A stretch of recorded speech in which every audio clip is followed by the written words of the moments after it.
ಎಲ್ರಿಗೂ ನಮಸ್ತೆ. ಪರಮೇಶ್ವರ್ ಗುಂಡ್ಕಲ್ ಕನ್ನಡ ಕಿರುತೆರೆಯಲ್ಲಿ ಸಾಕಷ್ಟು ಹೆಸರನ್ನು ಮಾಡಿದಂಥವ್ರು. ಕಲರ್ಸ್ ಕನ್ನಡ ವಾಹಿನಿಯನ್ನು ಸಾಕಷ್ಟು ವರ್ಷಗಳ ಕಾಲ ಮುನ್ನಡೆಸಿದಂಥವ್ರು.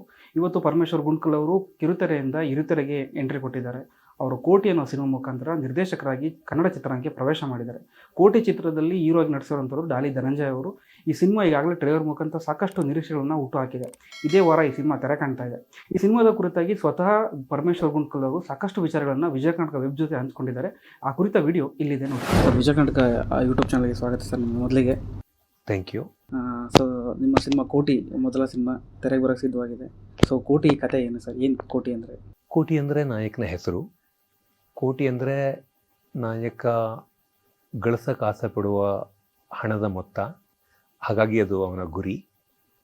ಕೋಟಿ ಅಂದರೆ ದುಡ್ಡು ಹೌದು, ಅವನ ಗುರಿಯೂ ಹೌದು. ಕೋಟಿ ಜನ ಇರುವ ನಗರದಲ್ಲಿ ಒಬ್ಬ ಆಡ್ ಮ್ಯಾನ್ ಔಟ್ ಈ ಕೋಟಿನೂ ಹೌದು, ಅವನ ಹೆಸರು ಹೌದು. ಹೀಗೆ ಮಲ್ಟಿಪಲ್ ಲೇಯರ್ಸ್ ಈ ಟೈಟ್ಲಿಗಿದೆ. ಸೊ ನೀವು ಮುಂಚೆಲ್ಲ ಹೇಳ್ಕೊಂಡಿದ್ರೆ ಅಂದರೆ ನಿಮಗೆ ಕತೆಗಳನ್ನ ಹೇಳಬೇಕು ಅನ್ನೋ ಆಸೆ ತುಂಬ ಇದೆ, ತುಡಿತಾ ಇತ್ತು ನನಗೆ ತುಂಬ ಮೊದಲಿಂದನೂ ಅಂತ. ಪರ್ಟಿಕ್ಯುಲರ್ಗಿ ಈ ಕೋಟಿ ಕಥೆನೇ ಫಸ್ಟ್ ಹೇಳಬೇಕು ಅಂತ ಅನಿಸಿದೆ ಯಾಕೆ ನಿಮಗೆ? ಅದು ಲೇಟೆಸ್ಟಾಗಿ ಬಂದಿರುವ ಕತೆ ಆಗಿರೋದ್ರಿಂದ ಅದನ್ನು ಹೇಳಬೇಕು ಅಂತ ಬಂತು. ಅಂದರೆ ಯೂಶ್ವಲಿ ಏನಾಗುತ್ತೆ ಅಂದರೆ ನಿಮ್ಮ ಹತ್ರ ಹೇಳಬೇಕಾಗಿರುವ ಕತೆಗಳು ಸುಮಾರು ಇರುತ್ತೆ, ಆದರೆ ಲೇಟೆಸ್ಟಾಗಿ ಬಂದಿರುವ ಐಡಿಯಾ ಯಾವಾಗಲೂ ನಮ್ಮನ್ನು ಹೆಚ್ಚು ಎಕ್ಸೈಟ್ ಮಾಡುತ್ತೆ. ಸೊ ಆ ಎಕ್ಸೈಟ್ಮೆಂಟಲ್ಲಿ ಈ ಕತೆ ಹೇಳಿದ್ದೀನಿ. ಇರುವ ಕತೆಗಳಲ್ಲಿ ಇದನ್ನೇ ಆಯ್ಕೆ ಮಾಡ್ಕೊಳ್ಳೋದಕ್ಕೆ ಅದು ಲೇಟೆಸ್ಟಾಗಿ ಬಂದಿರುವ ಥಾಟ್ ಅನ್ನೋದು ಮುಖ್ಯವಾಗಿರುವ ಕಾರಣ. ಸೊ ಈ ಕತೆ ಮಾಡಬೇಕಾದ್ರೆ ನಿಮಗೆ ಈ ಪಾತ್ರಕ್ಕೆ, ಕೋಟಿ ಪಾತ್ರಕ್ಕೆ ಧನಂಜಯ ಅವರೇ ಸೂಟ್ ಅಂತ ಅನಿಸ್ತಾ, ಅಥವಾ ಆ ಕತೆ ಎಲ್ಲ ರೆಡಿ ಆದಮೇಲೆ ಈ ಪಾತ್ರ ಇವ್ರ ಹತ್ರ ಮಾಡಿಸಿದ್ರೆ ಚೆನ್ನಾಗಿರುತ್ತೆ ಅಂತ ಅನ್ನಿಸ್ತಾ? ಸ್ಕ್ರಿಪ್ಟ್ ಬರೆದಿದ್ದೆ, ಆ ಸಂದರ್ಭದಲ್ಲಿ ಧನಂಜಯ ಅವ್ರ ಜೊತೆ ಗೆಳೆತನ ಆಯಿತು. ಆ ಸ್ಕ್ರಿಪ್ಟನ್ನು ರಿವೈಸ್ ಮಾಡುವಾಗ, ರಿವಿಷನ್ನಲ್ಲಿ ಕೂತಾಗ, ಸೀನ್ಗಳನ್ನು ತಿದ್ದುವಾಗ ಅದರಲ್ಲಿ ಧನಂಜಯ ಅವರು ಕಾಣಿಸೋಕ್ಕೆ ಶುರುವಾದರು. ಮತ್ತು ಅವರನ್ನು ಕೇಳಿದೆ, ಅವರು ಕತೆ ಕೇಳೋಣ ಅಂತಂದರು. ಕತೆ ಹೇಳಿದೆ, ಅವ್ರಿಗೆ ಇಷ್ಟ ಆಯಿತು ಮತ್ತು ಒಪ್ಕೊಂಡ್ರು ಮತ್ತು ಕೋಟಿ ಆಯಿತು. ಸೊ ಅವರು ನಿಮ್ಮ ಕತೆನ ಕೇಳಿದಾಗ ಯಾವ ರೀತಿ ರಿಯಾಕ್ಷನ್, ಒಂದು ಪ್ರತಿಕ್ರಿಯೆ ಹೇಗಿತ್ತು ಅಂತ? ಯಾಕಂದರೆ ನಿಮ್ಮನ್ನವರು ಮೊದಲಿಂದನೂ ನೋಡಿದ್ದಾರೆ ಬೇರೆ ಬೇರೆ ಇದರಲ್ಲಿದ್ದಾಗ, ಬಟ್ ಒಬ್ಬ ಡೈರೆಕ್ಟ್ರಾಗಿ ನೀವು ಅವ್ರಿಗೆ ಕತೆ ಹೇಳಿದಾಗ ಸೊ ಅವ್ರ ರಿಯಾಕ್ಷನ್ಸ್ ಯಾವ ರೀತಿ ಇತ್ತು? ನಾನು ಅವ್ರ ರಿಯಾಕ್ಷನ್ ಬಗ್ಗೆ ಗಮನ ಕೊಡೋಕ್ಕಾಗಿಲ್ಲ, ಯಾಕೆಂದರೆ ನಾನು ತುಂಬ ನರ್ವಸ್ ಇದ್ದೆ. ಯಾರಿಗೆ ಕತೆ ಹೇಳುವಾಗ ನಾನು ಭಾಳ ಒದ್ದಾಡ್ತೀನಿ. ಅದು ಧನಂಜಯ್ ಅಂತಲ್ಲ, ಯಾರಿಗೆ ಕತೆ ಹೇಳೋದಿದ್ರು, ಈವನ್ ನಮ್ಮ ಹುಡುಗರಿಗೆ ಕತೆ ಹೇಳುವಾಗಲೂ ನನಗೆ ತುಂಬ ರೆಸ್ಟ್ಲೆಸ್ನೆಸ್ ಇರುತ್ತೆ. ಯಾಕೆಂದರೆ ನಾನೊಂದು ಹೇಳಿರುವ ಕತೆ ಕರೆಕ್ಟಾಗಿ ಅವ್ರಿಗೆ ಕಮ್ಯುನಿಕೇಟ್ ಆಯ್ತಾ ಇಲ್ವಾ, ಅವರು ಅದನ್ನು ಎಂಜಾಯ್ ಮಾಡಿದ್ರಾ ಇಲ್ವಾ ಅನ್ನೋದಕ್ಕೆ ನಾನು ಬಹಳ ಒದ್ದಾಡ್ತೀನಿ. ಆ ಥರ ಒದ್ದಾಟ ನನಗಿತ್ತು. ಹಾಗಾಗಿ ಅವರ ಪ್ರತಿಕ್ರಿಯೆ, ಅವರು ಚೆನ್ನಾಗಿದೆ ಅಂತಂದರು. ಮತ್ತು ಎಲ್ಲ ಕೂತೊಂದು ಊಟ ಮಾಡಿದ್ವಿ, ಮತ್ತು ಅವರು ಹೊರಟರು. ಹೋಗ್ತಾ ದಾರಿಯಲ್ಲಿ ಅವ್ರ ಕಾಲ್ ಬಂತು, ಇದನ್ನು ಮಾಡೋಣ ಅಂತ. ಸೊ ಅವರು ಹೆಚ್ಚು ಸಮಯ ತಗೊಳ್ಳಿಲ್ಲ ಅದಕ್ಕೆ. ಆ್ಯಂಡ್ ನಾನು ಸ್ವಲ್ಪ ಲೆಂಗ್ತಿಯಾಗಿ ಕತೆ ಹೇಳ್ತೀನಿ, ಅಂದರೆ ಒಂದು 3 ಗಂಟೆ 10 ನಿಮಿಷ ಹೇಳಿದ್ದೆ. ಇಡೀ ಸ್ಕ್ರಿಪ್ಟನ್ನು ಸೀನ್ ಬೈ ಸೀನ್ ನಾನು ವಿವರಿಸಿದ ನೆನಪು ನನಗೆ. ಸೊ ಈಗ ನಿಮ್ಮ ಸಿನಿಮಾ ರೆಡಿಯಾಗಿದೆ, ಜೂನ್ 14ನೇ ತಾರೀಕು ಸಿನಿಮಾ ತೆರೆಗೆ ಬರ್ತಾ ಇದೆ. ಸೊ ಒಬ್ಬ ಮೊದಲ ಬಾರಿ ನಿರ್ದೇಶನ ಮಾಡಿರೋ ಒಬ್ಬ ನಿರ್ದೇಶಕನಾಗಿ ಸೊ ನಿಮಗೆ ಎಷ್ಟು ತೃಪ್ತಿ ಇದೆ ಈ ಸಿನಿಮಾ ಬಗ್ಗೆ? ತೃಪ್ತಿ ಬಗ್ಗೆ ಮಾತಾಡೋ ಪರಿಸ್ಥಿತಿಯಲ್ಲೂ ನಾನಿಲ್ಲ, ಅಥವಾ ಬಹುಶಃ ಯಾವುದೇ ಕ್ರಿಯೇಟಿವ್ ಸೋಲ್ ಒಂದು ಸಿನಿಮಾ, ಒಂದು ಕತೆ ಹೇಳಿ ಆದಮೇಲೆ ಸಮಾಧಾನ ಅಂತ ಆಗಲ್ಲ. ಅದು ಇನ್ನೇನೋ ಹಿಂಗೇನೋ ಹೇಳಬೇಕಿತ್ತು, ಹಾಗೇನೋ ಹೇಳಬೇಕಿತ್ತು ಅನ್ನೋ ಒದ್ದಾಟ ಇದ್ದೇ ಇರುತ್ತೆ. ಇನ್ನು ಕೆಲವೇ ದಿನಗಳಿವೆ ಸಿನಿಮಾವನ್ನು ನಿಮಗೆಲ್ಲ ತೋರಿಸೋದಕ್ಕೆ. ಸಖತ್ ಅಂದರೆ ಒಂದು ಚಡಪಡಿಕೆ ಇದೆ. ಈ ಸಿನಿಮಾ, ಈ ಕತೆ ಜನರನ್ನು ತಲುಪುತ್ತೋ ಇಲ್ವೋ, ಅವ್ರಿಗೆ ಇಷ್ಟ ಆಗುತ್ತೋ ಇಲ್ವೋ ಅನ್ನೋ ಒಂದು ಕುತೂಹಲ ಇದೆ. ಆ ಕುತೂಹಲಕ್ಕೆ ಉತ್ತರ ಪಾಸಿಟಿವ್ ಇರುತ್ತೆ ಅನ್ನೋ ನಂಬಿಕೆಯಲ್ಲಿ, ಬಿಲೀಫಲ್ಲಿ ಕೆಲಸ ನಡೀತಾ ಇದೆ. ಈ ಟೀಸರ್ ನೋಡಿದಾಗ ನಮ್ಗೆ ಅದರಲ್ಲಿ ಹಲವು ಶೇಡ್ಸ್, ಅಂದರೆ ಯಾವುದೊಂದು ಫ್ಯಾಮಿಲಿ ಕಾಣಿಸುತ್ತೆ, ಒಂದು ಥ್ರಿಲ್ಲರ್ ಐಟಮ್ ಅದರ ದಿನ ಆ ಥರ ಕಾಣಿಸುತ್ತೆ, ಸಸ್ಪೆನ್ಸ್ ಥ್ರಿಲ್ಲರ್ ಜಾನರ್ ಎಲ್ಲ ಕಾಣಿಸುತ್ತೆ. ಸೊ ನಿಮ್ಮ ಪ್ರಕಾರ ಇದು ಯಾವ ಜಾನರ್ನ ಸಿನಿಮಾ, ಮತ್ತು ಈ ಸಿನಿಮಾದ ಟಾರ್ಗೆಟ್ ಆಡಿಯನ್ಸ್ ಯಾರು, ಅಂದರೆ ಯಾವ ಪ್ರೇಕ್ಷಕರಿಗೋಸ್ಕರ ಈ ಸಿನಿಮಾ ಮಾಡಿದ್ದೀರಾ? ಇದು ಒಂದು ಎಂಗೇಜಿಂಗ್ ಆಗಿರುವ ಡ್ರಾಮಾ ಥ್ರಿಲ್ಲರ್. ಒಂದು ಫ್ಯಾಮಿಲಿ ಡ್ರಾಮಾ ಸೂಪರ್ ಆಗಿದೆ. ಇದರಲ್ಲಿ ಒಂದು ಥ್ರಿಲ್ಲರ್ನ ಎಲಿಮೆಂಟ್ ಇದೆ. ಸೊ ಅದು ನನಗೆ ಒಂದು ಜಾನರ್ನ ಸಿನಿಮಾ ಅಂತ ಬರೆಯೋದ್ರಲ್ಲಿ, ನಾನು ಯೂಶ್ವಲಿ ಜಾನರ್ ಇದನ್ನು ಬರಿತೀನಿ ಅಂತ ಅಂದ್ಕೊಂಡು ಬರೆಯಲ್ಲ. ಯೂಶ್ವಲಿ ಮಲ್ಟಿ ಜಾನರೇ ಬರುತ್ತೆ, ಯಾಕಂದರೆ ಲೈಫ್ ಮಲ್ಟಿ ಜಾನರ್ ಇದೆ. ಸೊ ಹಾಗಾಗಿ ಇದೊಂದು ಮಲ್ಟಿ ಜಾನರ್ ಸಿನಿಮಾ. ಆದರೆ ನಿಮಗೆ ಜಾನರ್ನ ನಾವು ಸ್ಪೆಸಿಫೈ ಮಾಡಲೇಬೇಕು ಅಂದರೆ ಇದನ್ನು ಡ್ರಾಮಾ ಥ್ರಿಲ್ಲರ್ ಅಂತ ಹೇಳ್ಬೋದು. ಅದ್ಭುತವಾಗಿರುವ ಕೋಟಿಯ ಫ್ಯಾಮಿಲಿ ಇದೆ, ಒಂದು ನಮಗೆಲ್ಲ ಕನೆಕ್ಟ್ ಆಗುವ ಮಧ್ಯಮ ವರ್ಗದ ಒಂದು ಫ್ಯಾಮಿಲಿ ಇದೆ, ಅದು ಕೋಟಿಯ ಫ್ಯಾಮಿಲಿ. ಅದು ಹಾಗಾಗಿ ಫ್ಯಾಮಿಲಿ ಆಡಿಯನ್ಸಿಗೆ ಇದು ಹೇಳಿ ಮಾಡಿಸಿರುವ ಸಿನಿಮಾ. ಜೊತೆಗೆ ಥ್ರಿಲ್ಲರ್ ಎಲಿಮೆಂಟ್ ಇರೋದ್ರಿಂದ ಒಂದು ಮಟ್ಟಕ್ಕೆ ಯಂಗ್ ಕ್ರೌಡ್ ಕೂಡ ಇದನ್ನು ಲೈಕ್ ಮಾಡ್ಬೋದು, especially climax Young crowd like ಮಾಡಬಹುದು ಅನ್ನೋ ನಂಬಿಕೆಯಿದ್ದೀನಿ.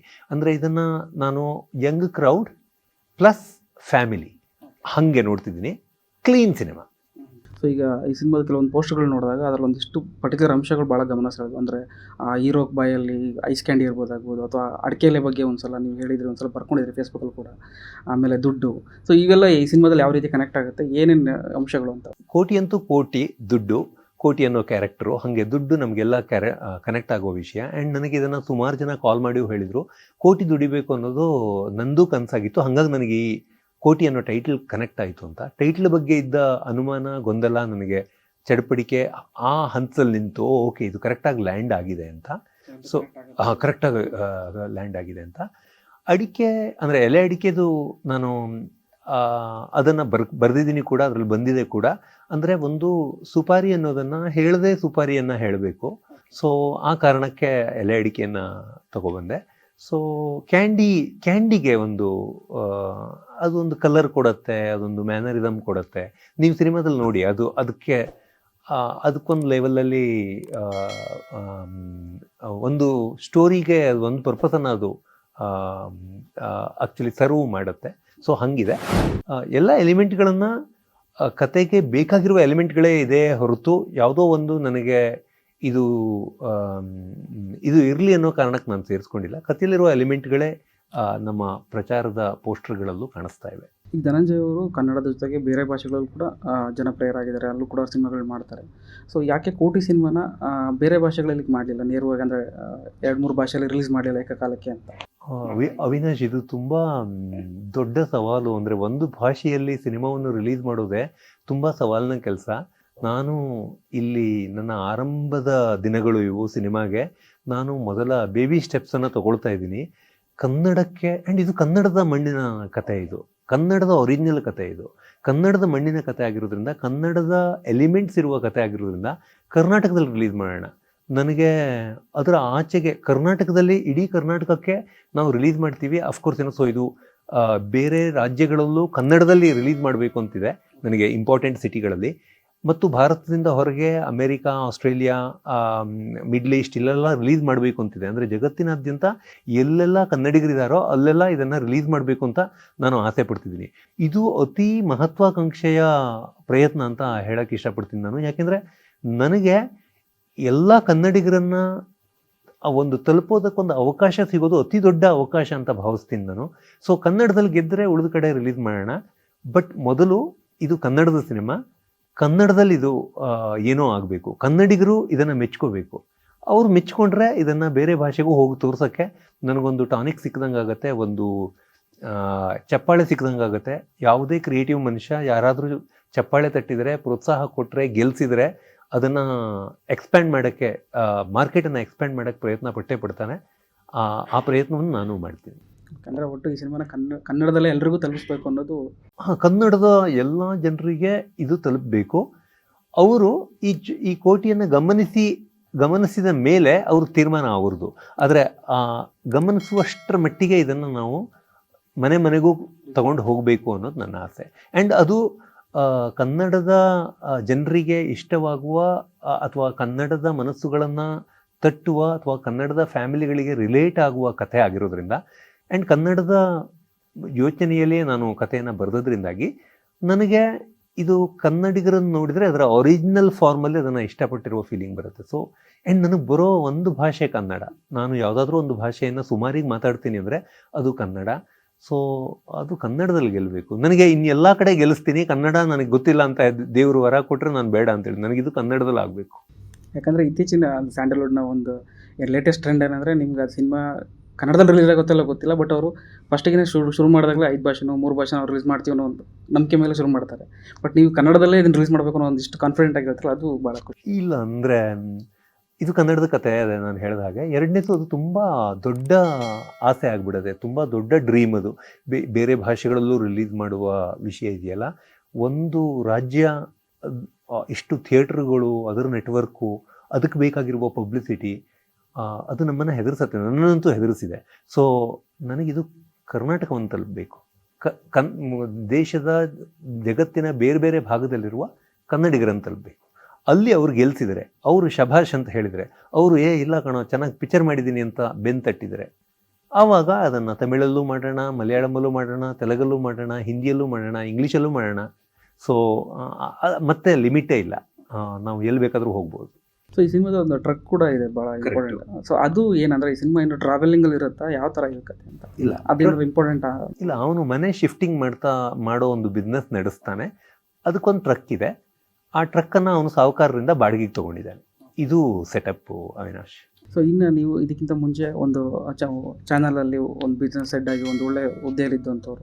ಸೊ ಅಲ್ಲಿ ತುಂಬ ಪ್ರೆಷರ್ಸು ಅದೆಲ್ಲ ಇರುತ್ತೆ. ಸೊ ಅದನ್ನೆಲ್ಲ ನಿಭಾಯಿಸಿದ್ದಕ್ಕಿಂತ ಒಂದು ಸಿನಿಮಾ ಡೈರೆಕ್ಷನ್ ಮಾಡಿದ್ದು ನಿಮ್ಗೆ ಎಷ್ಟು ಸವಾಲು ಅಂತ ಅನಿಸುತ್ತೆ, ಅಥವಾ ಎರಡರಲ್ಲಿ ಯಾವ್ದು ಬೆಸ್ಟು ಅಂತ, ಈಸಿ ಅಥವಾ ಆ ಥರ ಅನಿಸುತ್ತೆ ನಿಮಗೆ? ಇಲ್ಲ, ಟಿ ವಿಗೆ ಅದರದ್ದೇ ಆದ ಸವಾಲುಗಳಿವೆ. ಟಿ ವಿ ಅದರದ್ದೇ ಆದ ರೀತಿಯಲ್ಲಿ ತುಂಬ ಕಷ್ಟದ ಜವಾಬ್ದಾರಿ. ಯಾಕೆಂದರೆ ಅಲ್ಲಿ ಕ್ವಾಂಟಿಟಿ, ಅಂದರೆ ನೀವು ದಿನ ಅರ್ಧ ಗಂಟೆಯ 10 ಶೋಗಳನ್ನು ರನ್ ಮಾಡಬೇಕು. ಹೊಸ ಶೋಗಳು ಆಗ್ತಾನೆ ಇರಬೇಕು. ಇವತ್ತು ಮುಗಿದ್ರೆ ನಾಳೆ ಏನು ಅಂತ ಓಡ್ತಾ ಇರಬೇಕು. ಆ್ಯಂಡ್ ಸ್ಪರ್ಧೆ, ಇದು ಟಿ ವಿಯ ಸವಾಲು. ಅಲ್ಲಿ ತುಂಬ ಕ್ವಾಂಟಿಟಿ ಇದೆ, ಆದರೆ ಅಶ್ಯೂರ್ಡ್, ಒಂದು ಮಟ್ಟಕ್ಕೆ ಅಶ್ಯೂರ್ಡ್ ಸೆಟಪ್ ಇರುತ್ತೆ. ಒಂದು ಪ್ಲ್ಯಾಟ್ಫಾರ್ಮ್ ಇರುವಾಗ ನಿಮ್ಮ ಹತ್ರ ಒಂದು ಅಶ್ಯೂರ್ಡ್ ವ್ಯೂವರ್ಶಿಪ್ ಇರುತ್ತೆ. ಅದು ಅನ್ಸರ್ಟನಿಟಿ ಕಡಿಮೆ, ಆದರೆ ಆ ಸರ್ಟನಿಟಿಯಲ್ಲಿ ನೀವು ಮಾಡಬೇಕಾಗಿರುವ ಕೆಲಸಗಳ ಸಂಖ್ಯೆ ಸಿಕ್ಕಾಪಟ್ಟೆ ದೊಡ್ಡದು. ಸಿನಿಮಾದಲ್ಲಿ ತುಂಬ ದೊಡ್ಡ ಅನ್ಸರ್ಟನಿಟಿ ಇರುತ್ತೆ. ಸಿನಿಮಾ ಅನಿಶ್ಚಿತ ಅನ್ನೋ ಶಬ್ದಕ್ಕೆ ಭಾಳ ಹತ್ತಿರವಾಗಿರುವ ಒಂದು ಬಿಸ್ನೆಸ್ ಇದ್ದರೆ ಅದು ಸಿನಿಮಾ ಬಿಸ್ನೆಸ್ಸು. ನಿಶ್ಚಿತವಾಗಿ ಇಲ್ಲಿ ಏನೂ ಇಲ್ಲ. ಈಗ 14ನೇ ತಾರೀಕು ಶುಕ್ರವಾರ ಎಷ್ಟು ಜನ ಬರ್ತಾರೆ ಮೊದಲನೇ ಶೋಗೆ ನನಗೆ ಗೊತ್ತಿಲ್ಲ. ಯಾರೂ ಬರ್ದೇನೂ ಇರ್ಬೋದು. ಇಡೀ ಥಿಯೇಟ್ರು ಫುಲ್ಲಾಗಿ ಎಲ್ಲ ಕಡೆಯಿಂದ ಹೌಸ್ಫುಲ್ಲು ಬರ್ಬೋದು. ನನ್ನ ಆಸೆ ಎರಡನೇದೇ ಇದೆ, ಇಲ್ಲ ಇದು ಹಿಂಗಾಗಬೇಕು ಅಂತ. ಸಿನಿಮಾದಲ್ಲಿ ಒಂದು ಸಿನಿಮಾ ಮಾಡೋದು ತುಂಬ ಕಾಂಪ್ಲೆಕ್ಸ್ ಆಗಿರುವ ಒಂದು ಪ್ರೋಸೆಸ್ಸು. ಆ ಪ್ರೋಸೆಸ್ಸನ್ನು ನಾನು ಎಂಜಾಯ್ ಮಾಡಿದ್ದೀನಿ. ಪ್ರೆಷರ್ ಇಲ್ಲಿ ಬೇರೆ ಥರದ ಪ್ರೆಷರ್ ಇದೆ, ಅದು ಪ್ರೆಷರ್ ಇದೆ. ಆದರೆ ಇದು ಒಂದು ಸಿನಿಮಾಗೆ ಎಲ್ಲ ಫೋಕಸ್, ಅಂದರೆ 2 ಗಂಟೆ 49 ನಿಮಿಷ 29 ಸೆಕೆಂಡ್ ಇದೆ ನಮ್ಮ ಪಿಕ್ಚರು. ಅಷ್ಟಕ್ಕೆ ಅದನ್ನು ಚಂದ ಮಾಡೋದಕ್ಕೆ ದಿನಗಟ್ಟಲೆ ವಾರಗಟ್ಟಲೆ ಗುದ್ದಾಡುವ ಪ್ರೋಸೆಸ್ ಇದು. ಇದೊಂಥರ ಚೆನ್ನಾಗಿದೆ, ಅದು ಒಂಥರ ಚೆನ್ನಾಗಿತ್ತು. ಅದಕ್ಕೂ ನಾನು ಥ್ಯಾಂಕ್ಫುಲ್ ಇದ್ದೀನಿ. ಇದಕ್ಕಂತೂ ಸಿಕ್ಕಾಪಟ್ಟೆ ಥ್ಯಾಂಕ್ಫುಲ್ ಇದ್ದೀನಿ, ಯಾಕೆಂದರೆ ಇದು ನನಗೆ ತುಂಬ ಕಲಿಸಿದೆ. It's a very rewarding experience ನನಗೆ as a first time filmmaker. So ಇನ್ನು ಈ ಜಿಯೋ ಸ್ಟುಡಿಯೋಸ್ ಅವರು ಈಗ ಆಲ್ರೆಡಿ ಬಾಲಿವುಡಲ್ಲಿ ತುಂಬ ಒಳ್ಳೆ ಸಿನಿಮಾಗಳನ್ನ ಪ್ರೊಡ್ಯೂಸ್ ಮಾಡಿದ್ದಾರೆ. ಸೊ ಫಸ್ಟ್ ಟೈಮ್ ಕನ್ನಡಕ್ಕೆ ಈ ಸಿನಿಮಾ ಮುಖಾಂತರ ಎಂಟರ್ ಆಗಿದ್ದಾರೆ. ಸೊ ಮುಂದಿನ ದಿನಗಳಲ್ಲಿ ಜಿಯೋ ಸ್ಟುಡಿಯೋಸು ಕನ್ನಡದಲ್ಲಿ ಸಕ್ರಿಯವಾಗಿ ಸಿನಿಮಾಗಳನ್ನ ನಿರ್ಮಾಣ ಮಾಡ್ತಾ ಇರತ್ತಾ, ಹೇಗೆ? ಹೌದು, ಅದಕ್ಕೆ ನನಗೆ ಕೋಟಿ ಗೆಲ್ಲಬೇಕು. ಓಕೆ, ಕೋಟಿಯನ್ನು ನಾನು ಗೆಲ್ಸ್ಕೊಟ್ರೆ ಜಿಯೋ ಸ್ಟುಡಿಯೋಸು ಇಲ್ಲಿ 10 ಸಿನಿಮಾಗಳನ್ನು ಮಾಡೋಕ್ಕೆ ಅವರಿಗೆ ಇಲ್ಲದೇ ಇದ್ದರೂ ಅವರು ಮಾಡುವ ಪ್ರಯತ್ನದಲ್ಲಿದ್ದಾರೆ. ಅಥವಾ ಒಂದು ಆ ದಿಕ್ಕಿನಲ್ಲೇ ಇಲ್ಲಿ ನಾನು ಸೆಟಪ್ ಮಾಡೋಕ್ಕೆ ನನಗೆ ಅವ್ರು ಹೇಳಿರೋದು ಅದಂತೂ ಇದೆ. ಅಕಸ್ಮಾತ್ ಕೋಟಿ ಗೆಲ್ಸ್ಬಿಟ್ರೆ ಒಂದು ಎನರ್ಜಿ ಬಂದ್ಬಿಡುತ್ತೆ, ಒಂದು ಎಂಥೂಸಿಯಾಸಮ್ ಬಂದ್ಬಿಡುತ್ತೆ, ಒಂದು ಉತ್ಸಾಹ ಬಂದ್ಬಿಡುತ್ತೆ. ಇಲ್ಲ, ನಾನೊಂದು ಪ್ರಾಜೆಕ್ಟ್ ಮಾಡಿದೆ, ಅದನ್ನು ಗೆಲ್ಸಿದ್ದೀನಿ, ನಿಮಗೆ ನಷ್ಟ ಮಾಡಿಲ್ಲ, ಈ ಥರ ನನಗೊಂದು 5 ಪ್ರಾಜೆಕ್ಟ್ ಕೊಡಿ, ನಾನು ಮಾಡಿಕೊಡ್ತೀನಿ ಅಂತ. ಸೊ ಅದನ್ನು ಅವರು ಖಂಡಿತವಾಗೂ ಆವಾಗ ಒಪ್ಕೋತಾರೆ. ಯಾಕೆಂದರೆ ಒಂದನ್ನು ಗೆಲ್ಸಿರ್ತೀವಿ, ನಾವು ಹಣವನ್ನು ವೇಸ್ಟ್ ಮಾಡಲ್ಲ, ನಾವು ಹಾಕಿರುವ ಹಣವನ್ನು ವಾಪಸ್ ತರ್ತೀವಿ ಮತ್ತು ಒಳ್ಳೆಯ ಪ್ರಾಡಕ್ಟ್ ಕೊಡ್ತೀವಿ ಅನ್ನುವ ನಂಬಿಕೆಯನ್ನು ನಾವು ಸ್ಟುಡಿಯೋದವರಿಗೂ ಕೊಡಬೇಕು, ನನ್ನ ಮ್ಯಾನೇಜ್ಮೆಂಟಿಗೂ ಕೊಡಬೇಕು. ಆ ಪ್ರಯತ್ನವಾಗಿಯೇ ನಾನು ಕೋಟಿ ಮಾಡಿರೋದು. ಇನ್ನು ಈ ಸಿನಿಮಾದ ಇವೆಂಟ್ಗೆ ಇತ್ತೀಚೆಗೆ ಸುದೀಪ್ ಅವ್ರು ಬಂದಿದ್ರು, ಆ ನಿಮ್ಮ ಸಿನಿಮಾ ಸಪೋರ್ಟ್ ಮಾಡಲಿಕ್ಕೆ. ಸೊ ಅದ್ರ ಬಗ್ಗೆ ಹೇಳೋದಾದ್ರೆ? ಸುದೀಪ್ ಅವ್ರ ಬಗ್ಗೆ ನನಗೆ ಹೇಳೋಕ್ಕೇನೂ ಶಬ್ದಗಳಿಲ್ಲ. ಆ್ಯಕ್ಚುಲಿ ಈ ಕಾರ್ಯಕ್ರಮಕ್ಕೆ, ಅದು ಪ್ರೋಗ್ರಾಮ್ ಆ್ಯಕ್ಚುಲಿ, ಆ ಪ್ರೋಗ್ರಾಮಿಗೆ ನಾನು ಅವರನ್ನು ಕರೆಯೋಕ್ಕೆ ಹೋದಾಗ ಅದು ಏನೇನೋ ಕಾರಣಗಳಿಂದ ನಾನು ಲಾಸ್ಟ್ ಮಿನಿಟಲ್ಲೇ ಅವರ ಭೇಟಿ ಸಾಧ್ಯ ಆಗಿದ್ದು. ನನಗೆ ಹೋಗಿ ಕೇಳ್ಕೊಂಡಾಗ ಅವರು ಒಂದು ಕ್ಷಣವೂ ಯೋಚನೆ ಮಾಡಲಿಲ್ಲ. ಇಲ್ಲ, ನೀನು ಕೇಳಿದ ಮೇಲೆ ನಾನು ಬಂದೇ ಬರ್ತೀನಿ, ನನಗೆ ನಿನ್ನ ಮೇಲೆ ಅಷ್ಟು ಪ್ರೀತಿ ಇದೆ, ನಾವು 10 ವರ್ಷ ಕೆಲಸ ಮಾಡಿದ್ದೀವಿ, ಜೊತೆಗೆ ಸಾಕಷ್ಟು ಸವಾಲುಗಳನ್ನು ಎದುರಿಸಿದ್ದೀವಿ, ಸೊ ನಾನು ನಿಂತ್ಕೋತೀನಿ ಅಂತ ಅವರು ಹೇಳಿದರು. ಒಂಥರ ಅವರನ್ನು ನಾನು ಎಲ್ಡರ್ ಬ್ರದರ್ ಅಂತ ಹೇಳೋದಾ, ಅವರನ್ನು ಒಂದು ಟ್ರೂ ಲೀಡರ್ ಅಂತ ಹೇಳೋದಾ, ನನಗೇನು ಹೇಳೋದು ಗೊತ್ತಾಗ್ತಾ ಇಲ್ಲ. ಅಥವಾ ಅವರ ಪ್ರೀತಿಗೆ ನನ್ನ ಕಡೆಯಿಂದ ಥ್ಯಾಂಕ್ ಯು ಅಂತ ಹೇಳ್ಬೋದು. ಅದು ಭಾಳ ಸಣ್ಣ, ಬರೀ ಒಂದು ಶಬ್ದ ಆಗುತ್ತದು. ಅವರು ಬಂದಿದ್ದರು, 1-1/4 ಗಂಟೆ ಸ್ಟೇಜ್ ಮೇಲಿದ್ದರು, ಕಂಪ್ಲೀಟಾಗಿ ಇನ್ವಾಲ್ವ್ ಆಗಿದ್ದರು. ನನಗೆ, ಧನಂಜಯ್ ಅವರಿಗೆ, ಇಡೀ ಟೀಮಿಗೆ ನೀವು ಗೆಲ್ಲಬೇಕು, ಒಳ್ಳೇದಾಗಬೇಕು ಅಂತ ಹೇಳಿ ಅಲ್ಲಿಂದ ಪೋಸ್ಟರನ್ನು ರಿಲೀಸ್ ಮಾಡಿ ಹೊರಟೋದ್ರು. ಅಷ್ಟು ಪ್ರೀತಿಯಿಂದ ಮಾಡಿಕೊಟ್ಟಿದ್ದಾರೆ. ಆ ಪ್ರೀತಿಗೆ ನನಗೆ ಹೇಳೋಕ್ಕೆ ಶಬ್ದಗಳಿಲ್ಲ. ನಾನು ಥ್ಯಾಂಕ್ ಯು ಅಂತ ಹೇಳ್ಬೋದು. ಸುದೀಪ್ ಅವ್ರ ಜೊತೆ 11 ವರ್ಷದಿಂದ ನಾನು ಕೆಲಸ ಮಾಡಿದ್ದೀನಿ. ಅವರು ಇದೇ ಥರದ ವ್ಯಕ್ತಿ, ಅವ್ರಿಗೆ ಇಷ್ಟ ಆದರೆ ಅವ್ರು ನಿಂತ್ಕೋತಾರೆ. ಸೊ ಅವ್ರು ನಿಂತ್ಕೊಂಡಿದ್ದಾರೆ ನನ್ನ ಜೊತೆ. And I don't know, I salute him ಅಷ್ಟೇ. ಸೊ ನೀವು ಹೇಳಿದ್ರಿ ಈಗ 10-11 ವರ್ಷದಿಂದ ಅವ್ರ ಜೊತೆಗೆ ನೀವು ಕೆಲಸ ಮಾಡಿದಿರಿ, ಸಣ್ಣ ಪರದೆಯಲ್ಲಿ ಅವ್ರನ್ನ ನಿರ್ದೇಶನ ಕೂಡ ಮಾಡಿದ್ರೆ. ಸೊ ಈ ಮುಂದಿನ ದಿನಗಳಲ್ಲಿ ಏನಾದ್ರು ದೊಡ್ಡ ಪರದೆಯಲ್ಲಿ ಅವ್ರನ್ನ ನಿರ್ದೇಶನ ಮಾಡುವಂಥ ಪ್ಲಾನು ಆ ಥರದ್ದು ಏನಾದ್ರು? ಅಲ್ಲ, ಅದು ಸೌಭಾಗ್ಯ ಆಗುತ್ತೆ, ಅದು ಸಿಕ್ಕಿದ್ರೆ ಅವಕಾಶ. ಬಟ್ ಅದು ಇದರಲ್ಲಿ ಒಂದು, ನಾನು ಹೋಗಿ ಕತೆ ಹೇಳಬೇಕು, ಅವ್ರಿಗೆ ಆ ಕತೆ ಇಷ್ಟ ಆಗಬೇಕು, ಅದಕ್ಕೊಂದು ಪ್ರೊಡಕ್ಷನನ್ನು ನಾನು ತರಬೇಕು. ಇದು ಅಂದರೆ ಇದಕ್ಕೆ ಮಲ್ಟಿಪಲ್ ಲೆವೆಲ್ಸಲ್ಲಿ ಈ ಕೆಲಸ ಆಗಬೇಕಾಗತ್ತೆ. ಸದ್ಯಕ್ಕೆ ಕೋಟಿಯನ್ನು ಬಿಡುಗಡೆ ಮಾಡೋದಕ್ಕೆ ಮಾತ್ರ ನನ್ನ ಫೋಕಸ್ ಇದೆ. ನಾನು ಬೇರೆ ಏನೂ ಯೋಚನೆ ಮಾಡ್ತಾ ಇಲ್ಲ. ಕೋಟಿಯನ್ನು ಎಲ್ಲ ಕಡೆ ತಲುಪಿಸ್ಬೇಕು. ಅದು ಇಷ್ಟ ಆದರೆ ಜನ ಎತ್ಕೊಂಡು ಹೋಗ್ತಾರೆ ಅನ್ನೋ ನಂಬಿಕೆ ಇದೆ. ಅದು ಮುಗಿದ ಮೇಲೆ ಅವಕಾಶ ಆದರೆ, ನಾನು ಆಗಲೇ ಹೇಳಿದೆ ಸೌಭಾಗ್ಯ ಅನ್ನೋ ಶಬ್ದನೇ ಬಳಸಿದ್ದೀನಿ, ಅದು ಸಿಕ್ಕಿದರೆ ಮಾಡೇ ಮಾಡ್ತೀನಿ. ಬಟ್ ಅದಕ್ಕೆ ತುಂಬ ಪ್ರಿಪ್ರೇಷನ್ ಬೇಕು. ಸೊ ನೀವು ಈ ಸಿನಿಮಾ ನಿರ್ದೇಶನ ಮಾಡೋಕ್ಕೂ ಮುಂಚೆ ಒಂದು ಚಾನಲಲ್ಲಿ ಕೆಲಸ ಮಾಡ್ತೀರಿ, ಅದಕ್ಕೂ ಮುಂಚೆ ನೀವು ಪತ್ರಕರ್ತರಾಗಿ ಸಿನಿಮಾ ಪತ್ರಕರ್ತರಾಗಿ ಕೆಲಸ ಮಾಡಿದವರು. ಸೊ ನಿಮಗೆ ಈ ಒಂದು ಸಿನಿಮಾ ಡೈರೆಕ್ಷನ್ ಮಾಡಬೇಕು ಅನ್ನೋದು ಅಥವಾ ಸಿನಿಮಾಗಳಿಗೆ ಕೆಲಸ ಮಾಡಬೇಕು ಅನ್ನೋದು ಆ ಒಂದು ಸಿನಿಮಾ ಪತ್ರಿಕೋದ್ಯಮ ಮಾಡಬೇಕಾದ ಟೈಮಲ್ಲಿ ಬಂದಿದ್ದ ಅಥವಾ ಯಾವಾಗಿನ ಒಂದು ಕನಸಿತ್ತು ನಿಮಗೆ? ಇಲ್ಲ, ಅವಾಗ ಅಂದರೆ ನಾನು ಆ ಪತ್ರಿಕೋದ್ಯಮ ಮಾಡಬೇಕಾದ್ರೆ ನೀವು ಸಿನಿಮಾ ರಂಗನ ನೋಡಿರ್ತೀರಲ್ಲ, ಸೊ ಆ ರೀತಿಗೆ ನಿಮ್ಗೇನು ಅನಿಸಿತ್ತು ಆ ಕ್ಷಣಕ್ಕೆ, ಅವಾಗ ಆ ದಿನಗಳಲ್ಲಿ ನೆನೆಸ್ಕೊಂಡ್ರೆ ಅಥವಾ ನೀವು ಅವಾಗ ನಿರ್ದೇಶನ ಮಾಡಬೇಕು ಅಂತ ಅನಿಸಿದ್ರೆ? ಇಲ್ಲ, ಅಂದರೆ ಇದು ಕತೆ ಹೇಳಬೇಕು ಅಂತ ಆಗಿದ್ದಿದ್ದು. ಅಂದರೆ ಕಥೆಯನ್ನು ಹೆಂಗೆ ಹೇಳಬೇಕು ಅಂತ ಗೊತ್ತಿರಲಿಲ್ಲ ನನಗೆ. ಕತೆ ಹೇಳಬೇಕು ಅನ್ನೋದು ನನಗೆ ತುಂಬ ಸಣ್ಣ ವಯಸ್ಸಿಂದ ಇದ್ದ ಆಸೆ. ಅಂದರೆ ಕತೆ ಬರೀಬೇಕು, ಕಥೆಯನ್ನು ಜನರಿಗೆ ತಲುಪಿಸ್ಬೇಕು ಅನ್ನೋದು. ನಾನು 5 ವರ್ಷ ಕೃಷಿ ಮಾಡಿದ್ದೀನಿ. ಆ 5 ವರ್ಷ ಕೃಷಿ ಮಾಡುವ ಸಂದರ್ಭದಲ್ಲಿ ಬರೀ ಕತೆ ಬಗ್ಗೆ ಯೋಚನೆ ಮಾಡ್ಕೊಂಡಿದ್ದೆ ಮತ್ತು ತೀವ್ರವಾಗಿ ಆಸೆ ಪಟ್ಟೆ ನಾನು ಕತೆ ಹೇಳಬೇಕು ನಾನು ಅಂತ. ಹಾಗೆ ನಾನು ಅಂದರೆ ಬರವಣಿಗೆ ಮಾಡಬೇಕು ಅಂತ ಹೊಳಿತು ನನಗೆ. ಫಸ್ಟು ಕತೆ ಹೇಳಬೇಕು ಅನ್ನೋದು ಗೊತ್ತಾಗಿರಲಿಲ್ಲ ಆ ಹಂತದಲ್ಲಿ. ಬರವಣಿಗೆ ಮಾಡಬೇಕು ಅಂತ ಅನ್ನಿಸ್ತು, ಪತ್ರಿಕೋದ್ಯಮಕ್ಕೆ ಬಂದೆ. ಬರವಣಿಗೆ ಮಾಡ್ತಾ ಮಾಡ್ತಾ ಇರುವಾಗ ಇಲ್ಲ, ನಾನು ಕಥೆಯನ್ನು ಹೇಳಬೇಕು ಅಂತ ಅನ್ನಿಸ್ತು. ನನಗೆ ಕಥೆಯಿಂದ ಜೀವನ ಮಾಡಬೇಕು ಅಂತ ಅನ್ನಿಸ್ತು. ಹಾಗೆ ನನಗೆ ಟಿ ವಿ ಸಿಕ್ತು. ಟಿ ವಿಯಲ್ಲಿ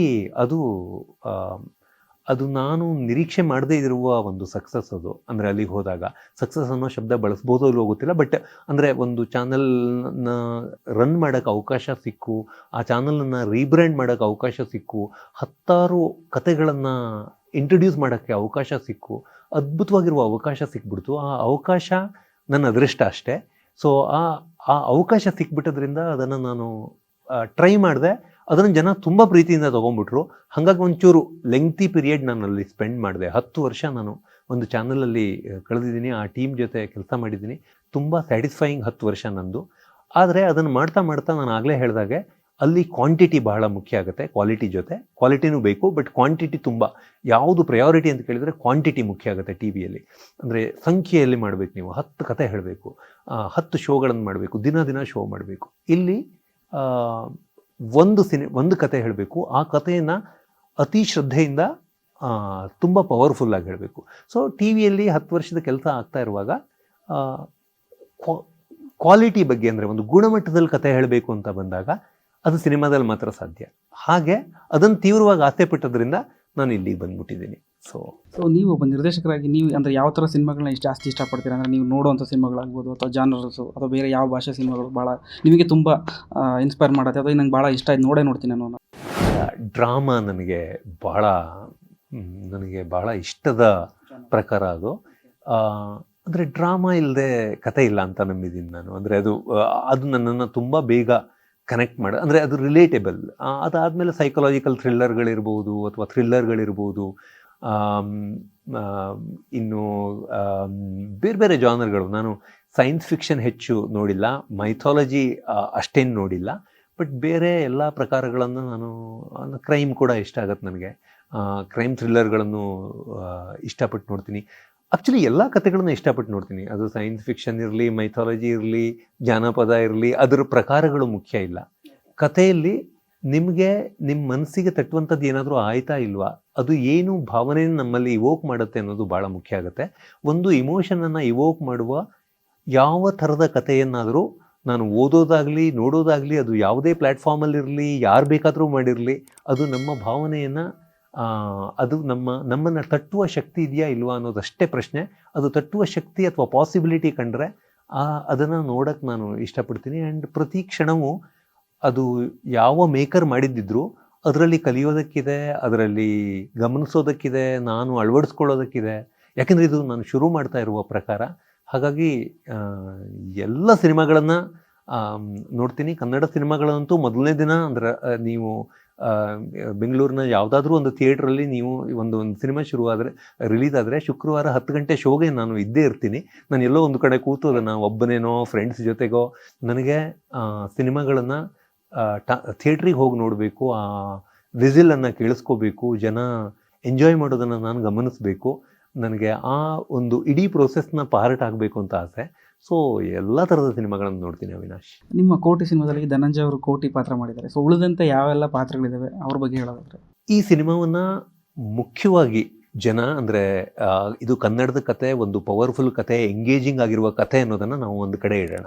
ಅದರ ಆಚೆಗೆ ಧನಂಜಯವರ ಅಭಿನಯ, ಅವರ ಪರ್ಫಾರ್ಮೆನ್ಸ್, ಇದು ನನ್ನ ಲೆಕ್ಕದಲ್ಲಿ ಒಂದು ಎಕ್ಸಲೆಂಟ್ ಲೆವೆಲಲ್ಲಿ ಅವರು ಪರ್ಫಾರ್ಮ್ ಮಾಡಿದ್ದಾರೆ. ಒಂದು ಸೆಟಲ್ ಪರ್ಫಾರ್ಮೆನ್ಸ್ ಅಂತ ಏನು ಹೇಳ್ತಾರೋ ಅದನ್ನು, ಅಂದರೆ ಒಂದು ಒಳ್ಳೆಯ ವ್ಯಕ್ತಿಯನ್ನು ನೀವು ಪರ್ಫಾರ್ಮ್ ಮಾಡುವಾಗ ಅಲ್ಲಿ ಒಂದು ಸ್ಕೋರ್ ಮಾಡೋದು ಬಹಳ ಚಾಲೆಂಜಿಂಗ್. ಇದು ಪ್ರತಿ ನಟ ಮತ್ತು ನಿರ್ದೇಶಕ ಒಪ್ಕೋತಾರೆ ಅಂತ ಅನ್ಕೋತೀನಿ ನಾನು.